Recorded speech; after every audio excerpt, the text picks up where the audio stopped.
Hello, I like money. My name's Zio, and we've got a headline wave to unpack here. Our girl Yui Hasegawa is back to give us the scoop on what's in store for the month of February. Poor girl hasn't found a 14-star arch yet. Well, her luck and yours might change starting February 1st with Ultra PSO2 month. That brings us a whopping EXP and rare drop rate plus 100%, in addition to a 50% preset skill drop rate boost. And this effect is doubled for those with premium. And of course lots of extra login goodies. And there's also Big Bang Scratch Fever, which you can pull over 500 times by completing limited time tasks. Lots of nice goodies up for grabs here, including those ever elusive augment transfer passes. On February 4th, we get 2 new mini episodes. Manon and Nadara talk music, and we learn what the new recruits have been up to as of late. So a new section of Nameless City has been discovered and dubbed Neon City. There's a bit of a twist here compared to classic Nameless City. The rewards you get from the grade chest at the end are based on how many points you've accrued. You gain points by killing enemies and gathering unlock signs that you acquire along the way. You can give up some points for Rappy Twinkles that you discover along the way. You can rack up even more points during the Star Rappy Twinkle Collection Trial. Star Rappy Twinkle Tinkle. Damn it, who the hell names this stuff? I tripped over that so many freaking times, oh my goodness. Anyway, moving on. Of course, there's an assortment of titles and tasks associated with this. The level cap's going up to 115, and introducing the new 14-star Spratio weapon series. So these weapons increase damage resistance and critical hit rate while decreasing PP consumption. And just like Juvog before it, they have the ability to move augments without a stinking transfer pass. And of course, they'll be upgradable in the future. Of course, these drop in Neon City.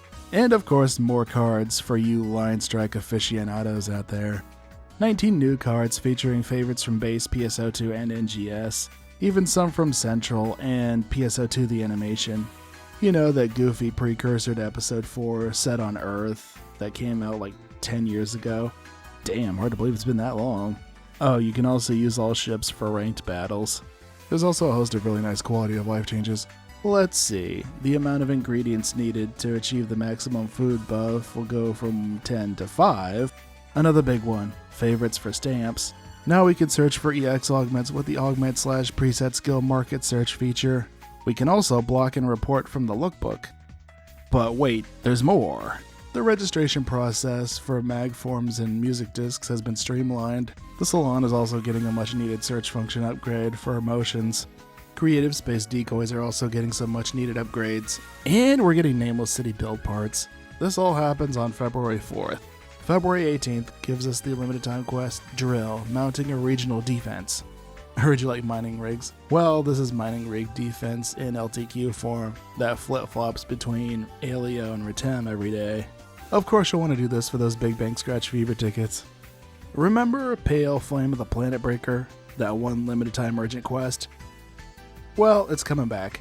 So that's what's in store for February. Now we come to everyone's favorite part, the Operation Report. This starts off with a letter from the developers. They talked a little about the new Nameless City Entertainment District exploration. Up till now it's just been grab points, open chests. But here they made it so the reward you got at the end was influenced by how many points you racked up. They did this to alleviate the frustration of not being able to use up all your points within the allotted time. They went on to talk about the 14-star Spratio weapons, which are functionally identical to Juvog in the sense that you can upgrade them in the future and you can move augments off of them without a pass. They also went on to explain that in addition to the mini episodes, they're adding a solo follow-up quest featuring Dark Falls Vial. Their reasoning here is that this fight came out around this time last year, and people who weren't around at the time may not have had the chance to experience it. Now the Q&A part. I have seen players stand and do nothing AFK in areas like the Alta Realm. Any plans to address this? Starting in April, they plan to roll out an automatic AFK detection system for certain pieces of content. This also restricts their access to gameplay content for a while. Kinda like the Duty Finder penalty in 14 or Dungeon Deserter in WoW. In Alta Realm exploration, if the party leader leaves, so does everyone else. Can you fix this? They're planning to make it so that if the leader leaves the area, the others don't go with them.